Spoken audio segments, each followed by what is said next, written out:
नमस्कार, मैं doctor Hariom, retired principal scientist, CCS HASR। आज हमारा विषय रहेगा प्राकृतिक खेती के 9 मुख्य सिद्धांत। क्योंकि अभी तक इसके ऊपर एक विस्तार से चर्चा नहीं हो पाई है।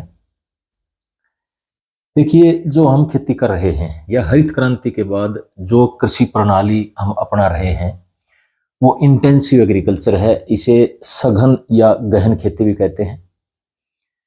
इस प्रणाली में मिट्टी, जल और पर्यावरण की हानि हो रही है, इनके गुणों में कमी आ रही है। इसके साथ साथ जो खाद्य पदार्थ हैं उसकी गुणवत्ता में भी कमी आ रही है। अब इसके अवगुणों को देखते हुए, इसके नुकसान को देखते हुए ऑर्गेनिक फार्मिंग का उदय हुआ। इसका उदय हरित क्रांति से भी पहले हो गया था। यूरोप जैसे कंट्रीज में, अमेरिका में इनके ऊपर मिशन भी चलाए गए, क्योंकि जो रासायनिक आदान थे वो पहले से ही प्रयोग होने लग गए थे और उनका जो इल इफेक्ट है, जो नुकसान है, वो दृष्टिगोचर होने लग गया था। अब ऑर्गेनिक फार्मिंग में भी इन 4 मुद्दों को, इन 4 विषयों को मुख्य रखा गया कि इससे मिट्टी, जल और पर्यावरण में सुधार हो और जो खाद्य पदार्थ हमें मिलते हैं उनकी गुणवत्ता में भी सुधार हो। अब जब ऑर्गेनिक फार्मिंग से भी चीजें अपेक्षित दिशा में नहीं बढ़ पाई कि जिस तरह से हम पैदावार चाहते थे, वो संसार में एक खाद्य सुरक्षा का काम नहीं पूरा हो पाया उससे, और इसमें कीड़े और बीमारियों का भी आक्रमण बढ़ा और जो मिट्टी का स्वास्थ्य था वो भी अपेक्षित दिशा में आगे नहीं बढ़ पाया। तो इसके बाद नई नई प्रणालियों का उदय हुआ। जो सबसे पहले जो उदय हुआ वो था सस्टेनेबल एग्रीकल्चर या टिकाऊ खेती। इसमें पर्यावरण की रक्षा करते हुए खेती करनी होती है और इसमें जो पर्यावरण और खेती में एक संतुलन बना करके हमें आगे बढ़ना होता है। इसके बाद कंजर्वेशन एग्रीकल्चर यानी कि संरक्षण खेती पर जोर दिया गया। ये शब्द इवॉल्व हुआ। इसमें क्या था कि विशेष तौर पर हमारी जो मिट्टी की गुणवत्ता है, इसका स्वास्थ्य है, वो प्रभावित हो रहा था इंटेंसिव एग्रीकल्चर की वजह से, हरित क्रांति की वजह से। तो इसमें मिट्टी की उर्वरता को बनाए रखने पर जोर दिया गया और मिट्टी के कटाव व अक्षरण को रोकना भी इसका एक मकसद रहा। और इसके बाद जो लेटेस्ट टर्म अब आई हुई है वो रीजनरेटिव एग्रीकल्चर के नाम से है। इसको पुनर्योजी कृषि भी कहते हैं। इसमें मिट्टी की उर्वरता को बेहतर बनाना होता है। जैसे कंजर्वेशन एग्रीकल्चर का मुख्य सिद्धांत क्या था कि मिट्टी की उर्वरता को बनाए रखना होता था कि इसमें आगे डिग्रेडेशन ना आए, कमी ना आए। लेकिन रीजनरेटिव एग्रीकल्चर का मुख्य मकसद था कि जो प्राकृतिक संसाधन में कमी आ रही है उनकी साथ के साथ भर्ती भी होनी चाहिए। जबकि दोनों इन प्रैक्टिसेस में, कंजर्वेशन में भी और रीजनरेटिव एग्रीकल्चर में भी, यानी कि संरक्षण खेती और पुनर्योजी कृषि में जो प्रैक्टिकल चीजें हैं, जो प्रैक्टिसेस हैं, लगभग समान हैं। लेकिन इसकी जो एक टर्म है ये अलग होने के कारण इसकी परिभाषा में भी कुछ अंतर आ जाता है। तो जो रीजनरेटिव एग्रीकल्चर है इसमें मुख्य बातें रही कि बिना जुताई वाली खेती करना, कवर फसलें उगाना, विविधीकरण, रासायनिक इनपुट्स का कम प्रयोग करना, फार्म व फसल अवशेषों का कंपोस्ट के रूप में प्रयोग करना। अब इसके बाद जो एक और टर्म आई है वो कार्बन न्यूट्रल एग्रीकल्चर के नाम से आई है। यानी कि जो एक कार्बन डाइऑक्साइड, जो गैसेस का जो एक ग्लोबल वार्मिंग हो रही है उसको किस तरह से हम कर सकते हैं और उसको जीरो एमिशन पर किस तरह से ले सकते हैं। इसमें क्या था कि कार्बन उत्सर्जन को कम करना, वातावरण से कार्बन को अवशोषित करना। जैसे C4 प्लांट होते हैं, C3 की बजाय C4 में जो कार्बन डाइऑक्साइड है वातावरण की वो ज्यादा अवशोषित होती है। जैसे एग्रो फॉरेस्ट्री के प्लांट्स आ गए, या C4 प्लांट जैसे गन्ना है, मक्की इत्यादि हैं, और धान और गेहूं ये C3 प्लांट की कैटेगरी में आते हैं। और इसके साथ साथ मिट्टी में जो कार्बन कंटेंट है, जो जैविक कार्बन कंटेंट है, उसको बढ़ाना। अब लेटेस्ट जो एक पूरे हमारे देश में एक मिशन के तौर पे, एक राष्ट्रीय मिशन के तौर पे नेचुरल फार्मिंग का एक एस्पेक्ट सामने आया है और जो अप्रूव भी कर दिया गया है भारत सरकार के द्वारा। इसमें जो मुख्य सिद्धांत हैं वो इस प्रकार रहेंगे। सबसे महत्वपूर्ण जो सिद्धांत है इसका, मिट्टी के स्वास्थ्य को बढ़ाना, यानी कि मिट्टी के ऑर्गेनिक कार्बन को बढ़ाना।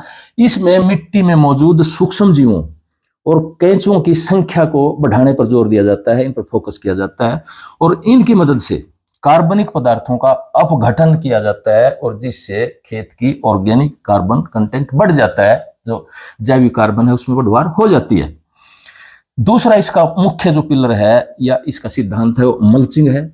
मल्चिंग में क्या होता है कि या तो एक मृत अवशेष होते हैं, जैसे रेजिड्यूज होते हैं, स्ट्राज होते हैं, इनको मल्चिंग के तौर पे यूज किया जाता है और जमीन को ढक कर रखा जाता है, या जीवित मल्चिंग के तौर पे, यानी कि लाइव मल्चिंग के तौर पे गर्मी के मौसम में विशेष तौर पे यहां तक कि पूरे 365 दिन यानी कि पूरा साल जमीन को फसलों से ढक कर रखना इसमें सिफारिश की जाती है, तो वो लाइव मल्चिंग कहा जाता है। तो इसमें लाइव मल्चिंग में एक मुख्य चीज क्या होती है कि जो फसलें हम कवर क्रॉप्स के रूप में या एक मल्चिंग के रूप में या लाइव मल्चिंग के रूप में प्रयोग करते हैं, उसमें अच्छा होता है यदि हम लेग्यूम्स का या दलहन फसलों का प्रयोग करें। इससे जमीन की जो एक संतुलन है, इसकी जो नाइट्रोजन फिक्सेशन है वो भी बढ़ जाती है और जो कार्बन सिक्वेस्ट्रेशन वगैरह के बिंदु हैं वो भी इसमें इंप्रूव हो जाते हैं।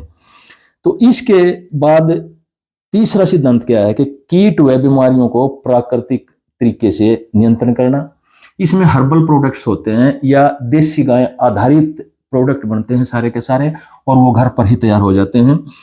चौथा पॉइंट क्या है कि मिट्टी की कम से कम जुताई करना, क्योंकि ये जो एस्पेक्ट है ये सबसे पहले मासानोबु फुकुओका, जो प्राकृतिक खेती के पिता कहे जाते हैं, फादर ऑफ नेचुरल फार्मिंग कहे जाते हैं, उन्होंने इस कंसेप्ट को दिया था कि मिट्टी की कम से कम जुताई करें या हो सके तो तापड़ की बिजाई ही इस पे ही जोर रखें, इस पे ही फोकस रखें, यानी कि अगर बगैर जुताई हमारा काम चलता है तो जुताई ना करें।